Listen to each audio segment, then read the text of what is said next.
Bueno, ¿qué tal? Buen día a todos. Sean bienvenidos a esta nueva sesión del Seminario de Álgebra del IMER, la quinta sesión de este semestre. Tengo el gran gusto de presentar a un colega y colaborador, a Daniel Bravo, de la Universidad Austral de Chile, Instituto de Ciencias Físicas y Matemáticas.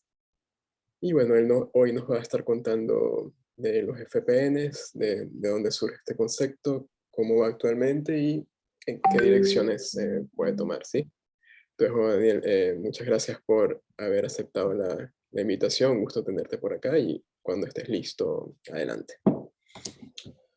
Bien, muchas gracias Marco por la presentación e invitación. Y muchas gracias por organizar este seminario que ha estado muy interesante, por el que podía participar, así que felicitaciones por la iniciativa. Bien, entonces, como está el título ahí, FPN, cómo comenzó, cómo va y a dónde puede ir, un poco ese, ese chiste que está en inglés, how it started, how it's going. Yo le puse a dónde puede ir. Es más bien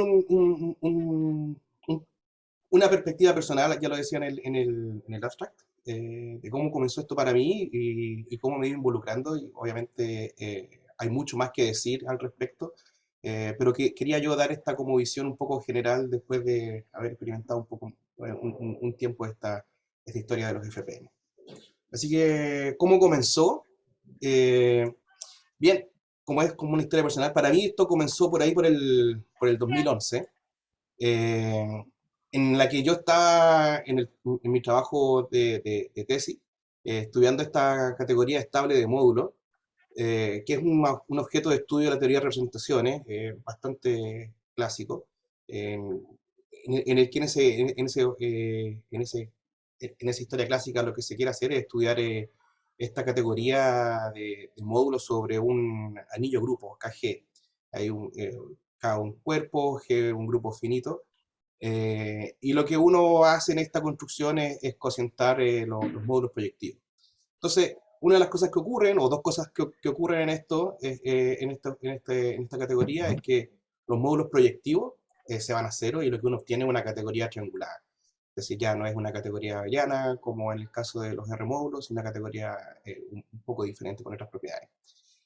Pero era todo muy orientado a lo que es KG, estos group rings. Y la pregunta inicial fue cómo podía uno generalizar esta construcción, hacerlo para cualquier anillo y sobre la categoría de R módulo. ¿Sí? Entonces aquí bueno, están esos conceptos de proyectivo e inyectivo que nos vamos a utilizar, que los vamos a usar de forma recurrente, que no creo que sea necesario repasarlo, definirlos en este seminario, pero la idea es recordar que son estas propiedades de levantamiento de morfismo que tienen los proyectivos y los inyectivos.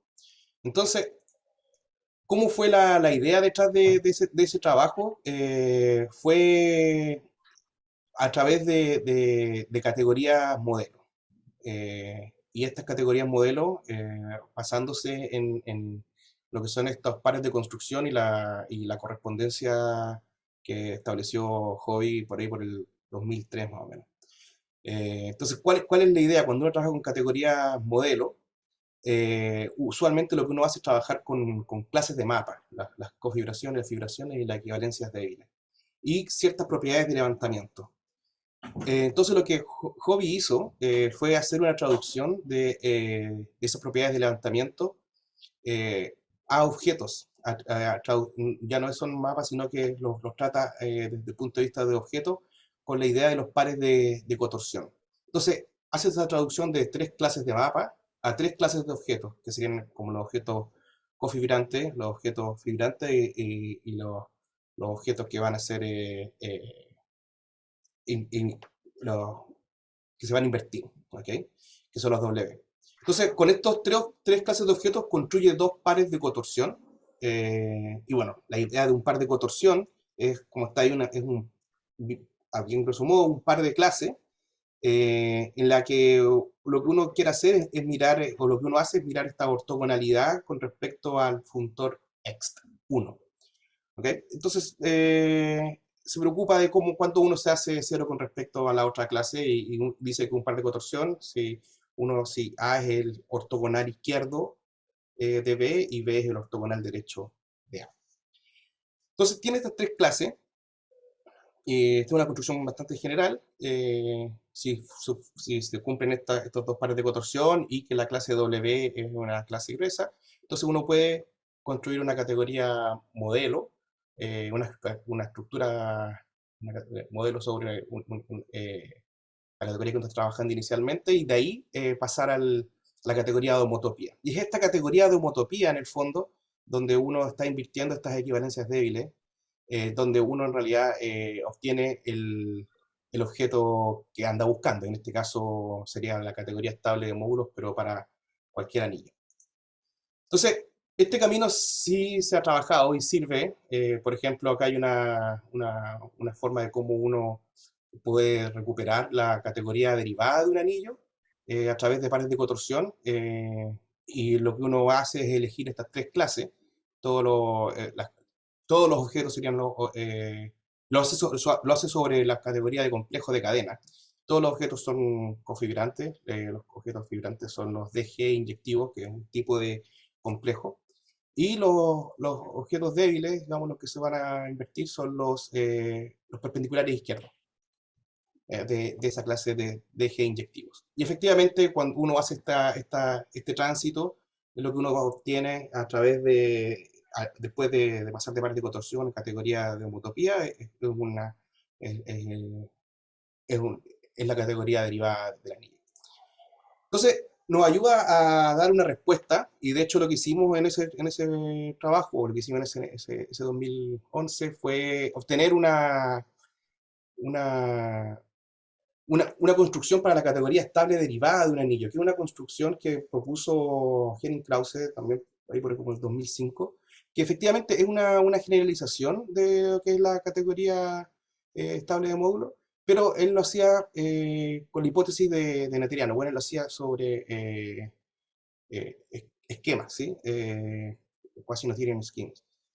Y la idea es que, bueno, nosotros ahora lo podemos hacer también, pero removiendo un poco la hipótesis de Netteriano. Y la construcción era esta, nuevamente C es todos los complejos de cadena, nuevamente sobre complejos de cadena, F ciertos complejos exactos de módulos inyectivos y W el perpendicular izquierdo. Entonces, efectivamente, esta categoría estable derivada de anillo es una generalización de la categoría estable de módulo sobre KG. Los proyectivos efectivamente se van a hacer y sostiene que es una categoría triangulada. Debería haber una N por ahí. Bien, entonces, así como está descrito, funciona sobre complejos de cadena. Esa es la propuesta que está acá. Pero la construcción inicial era una propuesta desde R-módulo, que fue lo que tratamos de buscar después. Entonces, en el proceso después, que vino después de esa propuesta de la generalización de la categoría estable de módulo, nos apoyamos en esta idea clave, que sería una idea como importada de lo que es el álgebra homológica de Gorenstein. ¿Sí? Y aquí la idea clave, o la idea que nos ayudó a entender un poco por dónde debería ir este camino, son estos complejos acíclicos totales de módulos inyectivos. Entonces, ¿cuál es la idea? Son complejos de módulos inyectivos, tal que cuando uno le aplica el funtor Hom, se mantiene esta exactitud. ¿Okay? Esa idea es la que queremos explotar y que al principio parece que es un poco extraña de por qué uno debería considerar esto, pero lo que hace es que desde el punto de vista homotópico ayuda a controlar a qué es lo que efectivamente se va a hacer. Y en este caso nosotros queremos que se vayan a cero a nivel de homotopía los proyectivos que estamos usando esta modalidad de proyectivos e inyectivos. Entonces, bien, nos concentramos en esta idea de complejos acíclicos totales de inyectivos y nos damos cuenta en el fondo, o observamos que los módulos inyectivos tienen buenas propiedades de clausura con respecto a los anillos netterianos. Y propiedades de clausura, por ejemplo, la suma directa de inyectivos es inyectivo si solo si estamos sobre un anillo netteriano. Entonces, la idea es generalizar estas construcciones, pero para todo anillo. Entonces, la pregunta es cómo generalizamos módulos inyectivos para todo anillo con esta desde este punto de vista.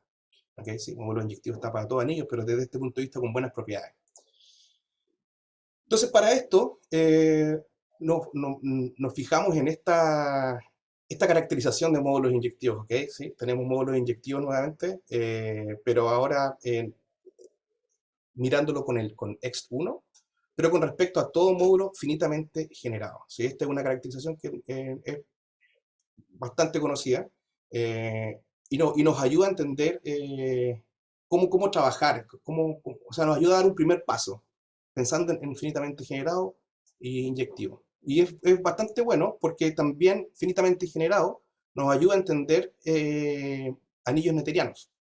¿Sí? Y desde este punto de vista, es anillo noetheriano, un anillo noetheriano sí solo sí cuando uno trata de resolver con módulos libres, lo que uno obtiene es una resolución de puros módulos libres finitamente generados. Entonces, eso es una caracterización. Entonces, noetheriano sí solo sí, todo módulo finitamente generado tiene este tipo de resoluciones. Entonces, ese es como el puente. Entonces yo quiero mirar este camino de cómo conectar inyectivos con noetherianos, y el puente son estos finitamente generados. Entonces, un poquito más allá de noetheriano, vendrían siendo como estos anillos coherentes. Y de hecho, hay una versión de coherente, bueno, está asociado a lo que es finitamente presentado. Si yo tomo un módulo presentado y la resolución que yo obtengo de este módulo finitamente presentado nuevamente es una resolución de módulos libres, finitamente generado cada uno. Y hay una versión de inyectivo, de generalización de inyectivo, que son estos módulos FP inyectivos, o también conocidos absolutamente puros, que es muy similar a la que teníamos con respecto a los inyectivos, pero ahora el ext1 es con respecto a todos los módulos finitamente presentados.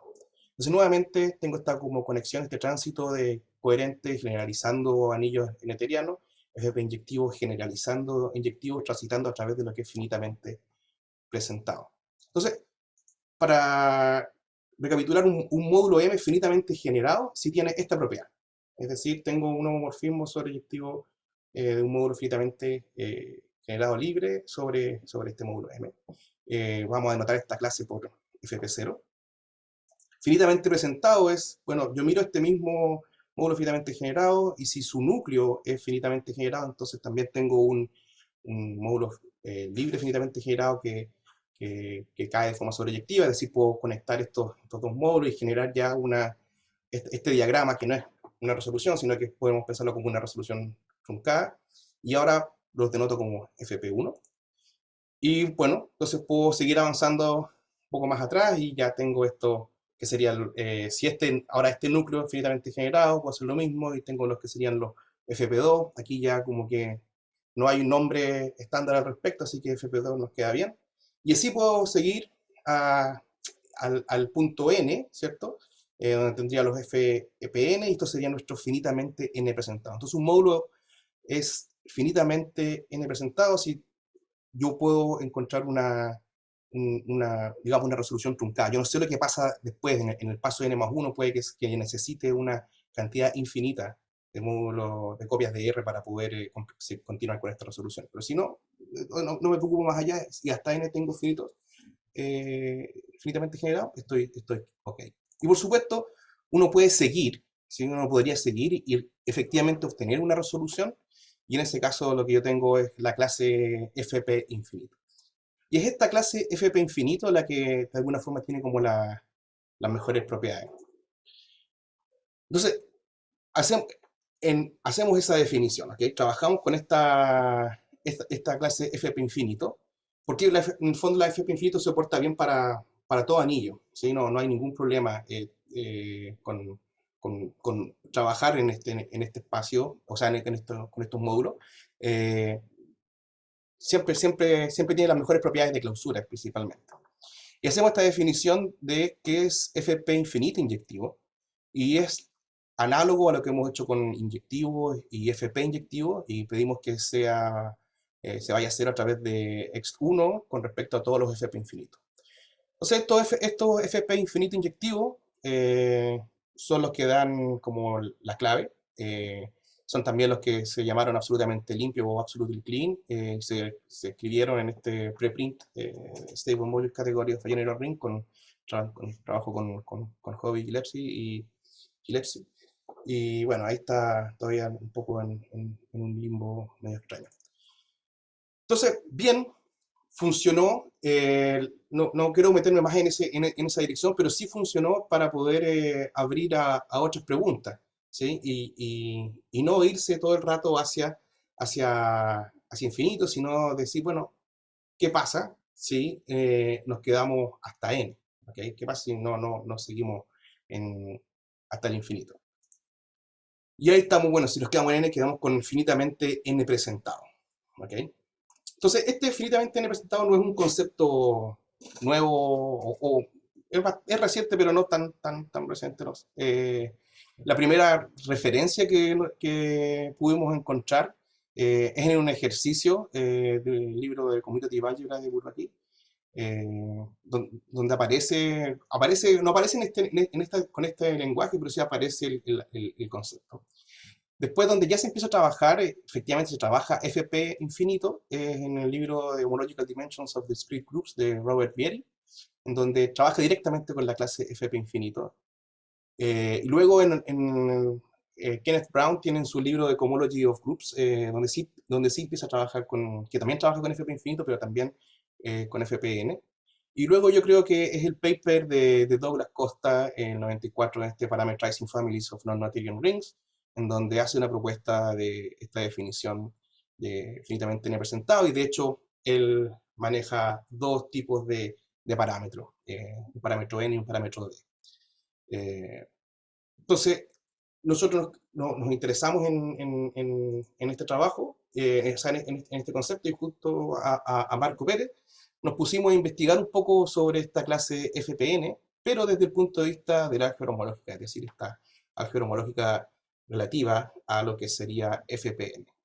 Entonces, un poco como para poder mostrar cómo están comportándose, que era lo que mostraba el diagrama anterior de cómo se van construyendo, todos los muros que estamos trabajando son finitamente generados, todos los finitamente presentados son finitamente generados, pero no así hay finitamente generados que no son finitamente presentados, y en general uno tiene que fpn más 1 está contenido en fpn, pero no al revés. Y uno puede seguir avanzando en esta construcción, y al final de todo uno encuentra la clase del fp infinito. Bien, entonces, ¿cuál es el problema con los FPN? Porque uno quiere ir a FP infinito o poner propiedades sobre el anillo. La principal dificultad que uno tiene es la clausura por núcleo. ¿En qué sentido? En el sentido de que si ustedes tienen una secuencia exacta corta y B y C son FPN, uno no tiene certeza de que A, el que está a la izquierda, vaya a estar en FPN. Y de hecho, lo que sí podemos asegurar es que está en FPN-1, pero no siempre en FPN. Esta propiedad entonces como que respeta esa bajada, entonces no está lejos de estar en FPN, pero sí está suficientemente lejos como para que no se porte bien. Y aquí uno se da cuenta de que si esto estuviera en FP infinito, no hay problema. Si B y C están en FP infinito, entonces A va a estar en FP infinito. Por eso FP infinito naturalmente no presenta estos problemas. Entonces, basado en eso, hicimos una definición. En ese momento nosotros pensábamos que era una definición nueva, después nos dimos cuenta que ya estaba definido de esta forma, pero entonces está establecido un poco en la literatura, y que un anillo se llama, o se dice, n coherente. Sí, solo sí, esta contención se tiene al revés en el fondo. ¿Okay? Entonces los FPN están contenidos en FPN más 1. Es decir, de FPN en adelante, todas son puras igualdades. Esa es como una de las consecuencias. Y de hecho eso es lo que dice este primer resultado, que dice que un anillo es n coherente si FPN es cerrado por núcleos, es decir, no tiene este problema, y FPN coincide con FP infinito. Entonces, en esa cadena descendente de FPNs, lo que está diciendo es que si es n coherente, de n en adelante, todos estos colapsan, son lo mismo, y hacia el otro lado es donde no sé qué es lo que está pasando. Bien, entonces ahí teníamos una primera idea de cómo esta versión de n coherente nos ayuda a mejorar un poco las propiedades y ver qué es lo que tenemos que hacer. Entonces, luego que teníamos identificado las propiedades que, o qué es lo que significaba estar en el anillo N coherente respecto a FPN, nos parecía natural ver esta, como le decía, esta álgebra homológica relativa a FPN y esta definición entonces de lo que sería un FPN inyectivo parece natural, o sea, es exactamente seguir lo que estaba pasando con inyectivo, con absolutamente puro, absolutamente limpio, estaría como entre medio. No tenemos el nombre, pero sí obtenemos que son generalizaciones adecuadas, es decir, FP0 inyectivo son los módulos inyectivos, FP1 inyectivo son los módulos FP inyectivos, y ahora la observación es que las contenciones se dan vuelta, es decir, los inyectivos efectivamente están contenidos en los absolutamente puros están contenidos en FPN inyectivo, y FPN inyectivos están todos contenidos en los absolutamente limpios. Entonces, bien, ahí tenemos como ya esto va tomando un poco más de cuerpo, y por supuesto hay una versión, si hicimos con Next, haberlo hecho con Tor, y eso nos lleva a lo que es los FPN planos, pero no voy a concentrarme en FPN inyectivo en estos momentos. Pero está todo eso y efectivamente es interesante porque hay una dualidad entre FPN inyectivo y FPN plano que es bastante interesante y bueno, es bueno trabajarla también. Entonces, nosotros veníamos con todas estas ideas de pares de contorsión y con Marco nos dimos cuenta de que, bueno, siempre hay un par de contorsión que uno puede formar con FPN, si uno toma. Entonces, FPN inyectivo no es más que FPN perpendicular derecho, ¿ok? Con Next1. Entonces lo que está haciendo este par de contorsión es tomar FPN perpendicular derecho, perpendicular izquierdo, y eso siempre es un par de contorsión completo. Entonces esto está escrito de esa forma. Pero, bueno, ¿cuál es la ganancia de esto? Es que, de alguna forma, lo que nos permite los pares de contorsión, ¿cierto? Encontrar estas aproximaciones de módulos. Entonces, pongo en particular esta, ¿sí? Si uno piensa que este es como lo que uno está acostumbrado a hacer, en tomar un módulo y resolverlo hacia la derecha con módulo inyectivo, eso es exactamente lo que están haciendo los FPN inyectivos. Entonces tenemos este par de contorsión, y el hecho, pero sí es interesante que el anillo sea N coherente. Esto sí tiene un efecto, porque si yo pido que el anillo sea coherente, entonces lo que ocurre es que este par de contorsión no solamente es completo, sino que también es hereditario. Y esto es un sí solo sí. Y esto sí es interesante porque ocurre que usualmente los pares de contorsión que uno encuentra en la literatura, en la naturaleza caminando, usualmente son completos y hereditarios. Entonces, yo siempre tengo este par de contorsión, FPN inyectivo perpendicular a la izquierda, pero ahora tengo la posibilidad como de encender y apagar que sea hereditario o no, si estoy trabajando sobre un anillo N coherente. Y la idea de los pares de contorsión hereditarios es que en el fondo es lo que uno quiere hacer, porque son los que nos permiten que las resoluciones del objeto sean equivalentes a nivel de homotopía, así como cuando uno tiene estas dos resoluciones de proyectivo, en el fondo uno quiere que estos objetos, estas cadenas, nos den la misma homología. Es como, en el fondo es la misma idea que uno quiere a través de esta idea de hereditario. Bien, entonces, ese es como nuestro primer encuentro. Está ahí FPN y su relación con pares de contorsión. Hay más aplicaciones de FPN, por ejemplo, que tiene que ver con preenvoltura, ya viendo esto lo que habíamos visto recién con estas aproximaciones. Y bueno, también uno puede empezar a mirar a otro tipo de anillos, y es lo que les quiero comentar ahora. Entonces, volvemos a mirar dos definiciones clásicas de anillo. Y estos son los anillos hereditarios. Y aquí está la definición de anillo hereditario. Bueno, dice, todos los submódulos de un proyectivo también son proyectivos. Bueno, no es la definición, es una caracterización. Y en semi-hereditario ya sí aparece algo que es interesante, que dice, todos los submódulos finitamente generados de un proyectivo también son proyectivos. Entonces, aquí como un poco se empiezan a prender las alarmas de cuando aparecen estos finitamente generados, uno podría pensar de que hay efectivamente algo que uno puede hacer. Y efectivamente si hay algo que uno puede hacer y tiene que darse un poco como una licencia y definir que sería que FP-1 es todo RMOD. FP0 ya sabemos que son los finamente generados, y es porque hay una diferencia de 1 dando vuelta en este proceso, y una propuesta de definición entonces. Entonces vamos a decir que un anillo es n hereditario, si solo si todo submódulo que sea fpn-1 de un proyectivo, y aquí tenemos que pedir que un proyectivo sea finitamente generado, también son proyectivos. Entonces, esta definición está inspirada de lo que es anillo hereditario y semi-hereditario, y aquí explica por qué tengo que poner un -1. Eso es porque, en el fondo, los anillos cero hereditarios son los anillos hereditarios, pero la definición tendría un fp-1. Los 1 hereditarios son los anillos semi-hereditarios que ya conocemos con esta definición.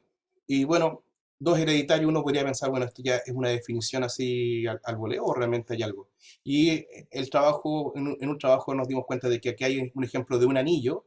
No les he dicho cuál es el producto, pero eh, es un anillo que es 2 hereditario y no es 1 hereditario. Es decir, efectivamente hay ejemplos de este tipo de objetos que no son los ejemplos triviales, porque en el fondo todo anillo n hereditario también es n+1 hereditario.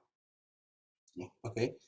Entonces, junto a Carlos Parra, nos pusimos a mirar estos anillos n hereditarios y nos dimos cuenta que desde el punto de vista de FPN inyectivo hay una propiedad que los caracteriza, y esa es que los FPN inyectivos, si son cerrados bajo cociente, ahora que no es una propiedad muy obvia de tener, eso va a ocurrir si solo si nuestro anillo R es n hereditario. Y también hay un punto de vista de n hereditario pidiendo que la clase FPN misma tenga esta condición de que sea de dimensión proyectiva eh, menor o igual que 1.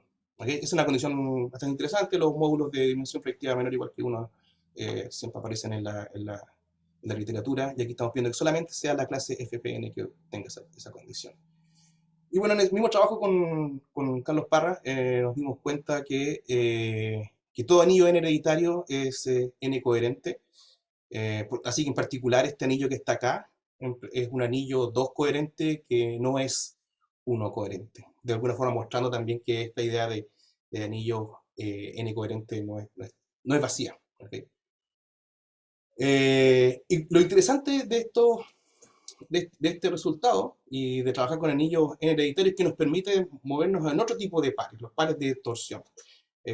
Carlos trabajaba mucho en lo que es pares de torsión, y en ese intercambio nos dimos cuenta de que esta clase FPN inyectivo, si uno los pone ahora a la izquierda de un par, forma un par de torsión en este caso. Y aquí el par de torsión es como la misma idea que el par de cotorsión, pero excepto que va a ser como un ortogonal con respecto a home. Entonces por eso tenemos este perpendicular sub 0. Entonces tenemos una clase de módulos, ¿sí? En este caso los FPN inyectivos, que pueden formar parte de un par de torsión y de un par de cotorsión. Y más aún esta clase es uno tilting, y esto es interesante también desde el punto de vista de teoría de representación. Pero no es donde yo me quiero concentrar ahora, sino que más bien es mostrar que estos FPN inyectivos realmente se portan bien, juegan un rol dependiendo de las condiciones que uno le ponga al anillo. Entonces fíjense, porque si el anillo es n hereditario, entonces particularmente n coherente, y es decir que cuando esté en el par de cotorsión, a la derecha sí por supuesto, va a ser un par de cotorsión completo y hereditario. Y aquí hereditario usado de dos formas distintas.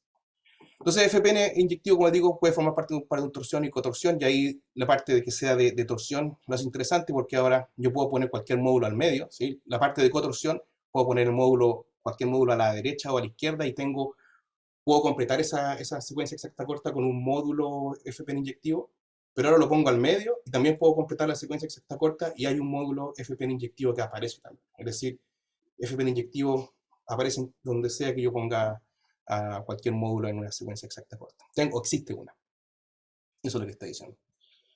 Y ejemplos de otras clases que formen parte de un par de torsión y de cotorsión también no son tan fáciles de encontrar, pero esta es una de ellas. Bien, entonces eso fue como, ya son dos trabajos de cómo empezó para mí con el trabajo con Marco, el trabajo con Carlos, mirando estas conexiones con diferentes anillos.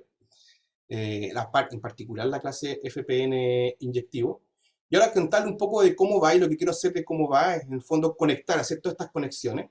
Y quiero hacer un mapa. Y aquí quiero ver bueno, en su computador espero que se vea bien. La idea es esta, ¿sí? Entonces partimos con un anillo, y de ese anillo construyo la categoría de remódulo, y en la categoría de remódulo entonces me aparece la clase FPN, ¿cierto? En la clase de FPN yo puedo construir o puedo obtener esta clase de FPN inyectivo, los inyectivos relativos y los planos relativos a FPN. Entonces ya vimos que asociado a FPN inyectivo, y de hecho asociado a FPN plano, tengo dos pares de cotorsión, ¿sí? O tengo estos pares de cotorsión completos, y si yo le pongo una hipótesis sobre el anillo que sea n coherente, entonces este par de cotorsión es un par de cotorsión hereditario, completo y hereditario. Bien, entonces ahí vemos este juego de aplicar estas hipótesis al anillo y ver qué es lo que resultan estos objetos. Después, si le pedimos al anillo además que sea n hereditario, entonces podemos trabajar con pares de torsión.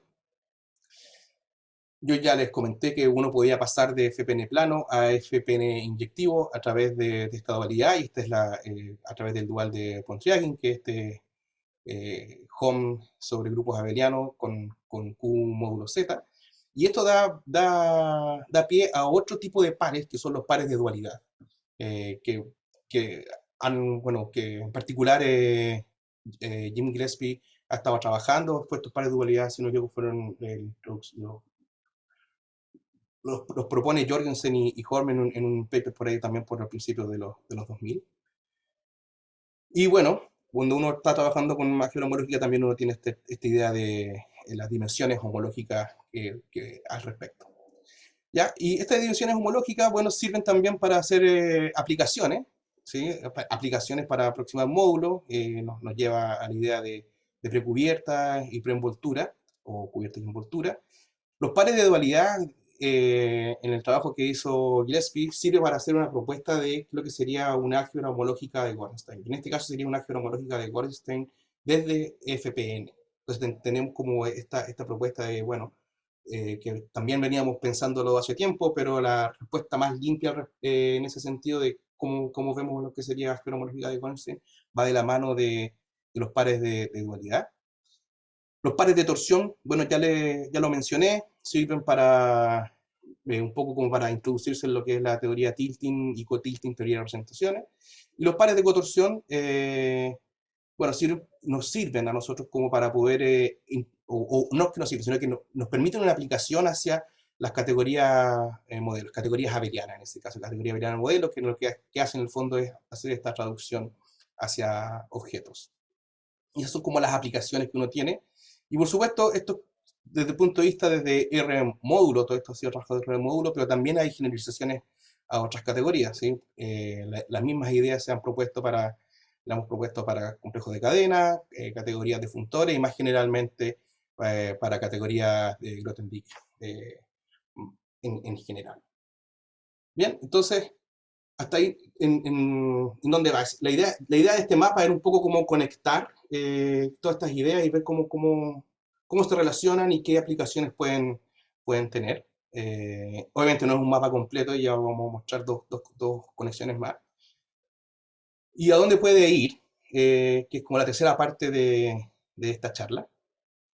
Entonces, aquí yo quiero como compartir de alguna forma como un principio guía, que ha sido algo que ya lo mencioné en esta charla, y que ha motivado varios de los trabajos, investigaciones y revisiones bibliográficas al respecto. Y es más o menos así. Entonces uno de repente buscando o revisando la literatura se encuentra con una propiedad que tiene de alguna forma una relación con un sí solo sí, algo pasa, finitamente generado. ¿Okay? Se da cuenta que, ok, entretenido está esta relación, y después en la literatura aparece una propiedad un poquito más general, en el mismo sentido, y la relación ahora es con finitamente presentado. Nosotros sabemos que finitamente presentado son una versión de finitamente generado. Entonces ahí como que ya uno tiene como un paso 1, un paso 2 y una dirección hacia dónde ir. Y esa dirección hacia dónde ir es la dirección que uno puede proponer como una propiedad aún más general del estado un poco más general, y tratar de establecer si hay una relación con finitamente presentado. Y esto es un poco más o menos, si se fijan, cómo llegamos o cómo propusimos esta noción de anillos n hereditarios. Más o menos siguiendo este principio guía y uno después de tenerlo un poco en mente, como que lo empieza a encontrar en varios lugares. Lo pongo en este ejemplo, ¿sí? Un ejemplo que va por otra dirección. ¿Ok? Entonces aquí voy a tomar un espacio topológico y Cx es el anillo de funciones continuas que van de x a los números reales. Y hay un trabajo, no me acuerdo del autor, que dice que este anillo, Cx, anillo de funciones continuas, es hereditario si solo si x es finito y discreto. Ok. Hereditario, para mí, es como el paso cero, esta propiedad. No es exactamente finitamente generada como está acá, pero es como la primera parte. Después hay otro trabajo que dice que este Cx, este mismo anillo de funciones continuas, es semi-hereditario si x es básicamente desconexo. Y aquí quizás no es relevante saber la definición de básicamente desconexo, pero sí es interesante saber que esta propiedad es un poco más general que esta, y permite como ya imaginar para dónde uno podría ir. ¿Okay? Entonces uno podría pensar, bueno, tengo hereditario, que son nuestros 0 hereditario, 1 hereditario. Supongamos que C de X es n hereditario, si solo sí, ¿qué uno tendría que pedirle a X para que esto se cumpla? ¿Okay? Si es que existe algo así, la verdad no sé, pero sí funciona como para ilustrar cuál es este principio guía. Entonces aquí ya uno tiene que entrar a trabajar, buscar si hay algo en la literatura que puede generalizar básicamente disconexo, ver cómo esto se comporta a nivel de funciones continuas de anillos y si logramos obtener que esto es un anillo n hereditario. Entonces es un camino un poco largo, pero es bastante entretenido y bueno, yo no he avanzado en esto, así que ahí está como ejemplo del principio guía y al mismo tiempo como problema propuesto, si es que alguien se interesa en ver cómo esto podría ser ahí. Feliz de conversar al respecto.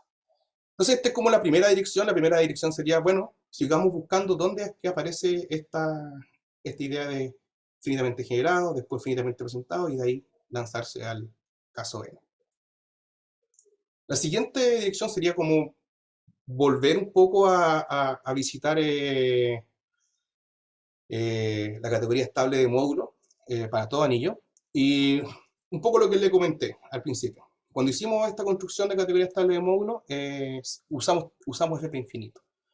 Bien, y yo después revisando me di cuenta de que no había necesidad de usar todo FP infinito, se puede usar FPN para n mayor o igual que 2 y la construcción funciona igual. Entonces para n mayor o igual que 2 ocurre algo que no ocurre con FP1, entonces no se puede usar directamente FP1.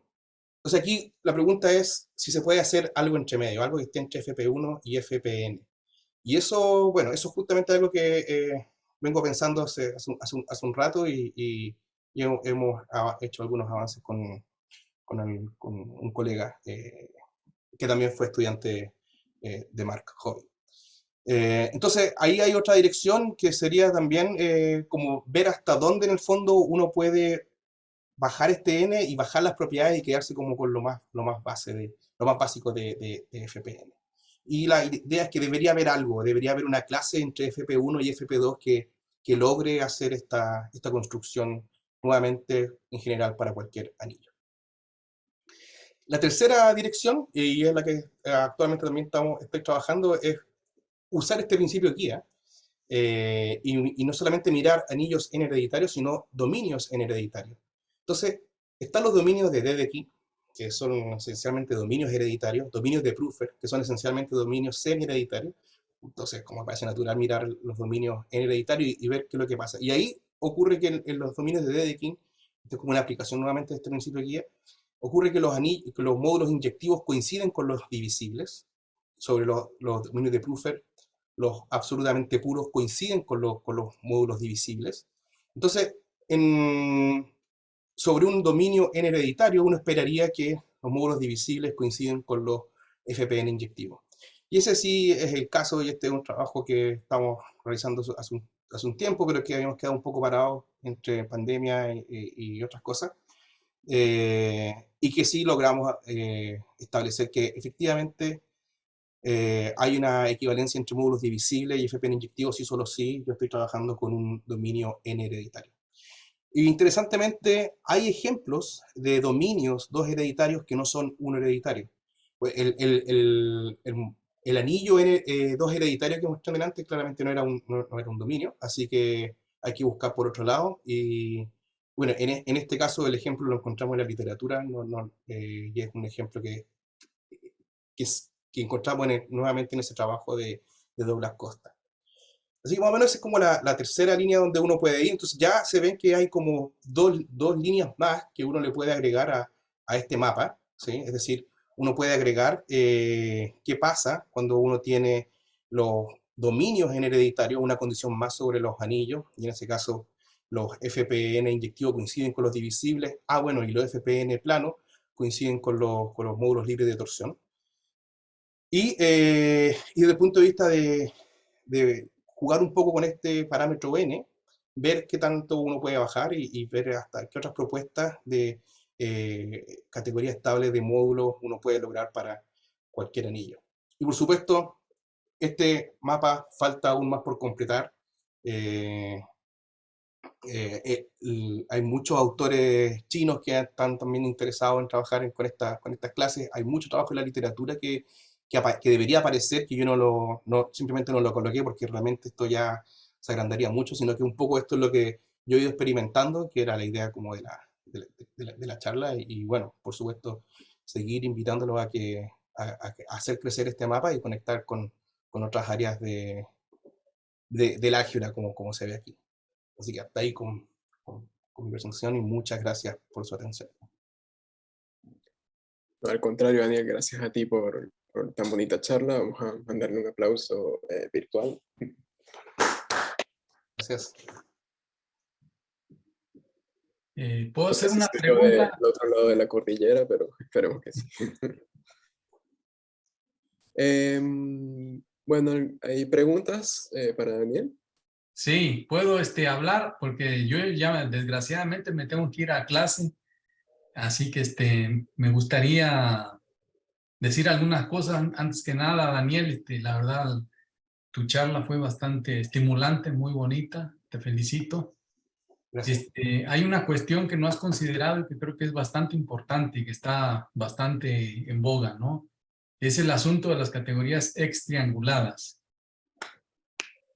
Porque hasta ahora te has concentrado en el modelo de las categorías abelianas, pero en las extrianguladas, que tienen un montón de conexiones importantes, perfectamente muchas de las cosas que has definido y considerado de esas clases FPN y FP infinito también tienen sentido ahí. Entonces, eso sería otro punto que tendrías que considerar, digamos, en el esquema ese que dices. Seguramente ya hay un chino trabajando en eso. Sí, bueno, son muy veloces para llegar a ese tipo de trabajo. Es una Sí, carrera, una contienda desigual. No, sí. es cierto, o sea, es verdad. Yo, como lo dije, hay muchas más cosas que considerar. Esto ha sido como mostrar un poco lo que yo he estado haciendo y sí, de verdad hay hartas conexiones que uno puede hacer, otras generalizaciones y esa es una que, bueno, yo mm, hace poco me empecé a estudiar un poco más a leer principalmente, todavía no me siento a ver los detalles, pero a leer un poco sobre estas categorías triangulares que tú me mencionas, Octavio. Sí, yo creo que es algo que habría que empezar a hacer con todas esas cosas y ya mirarlo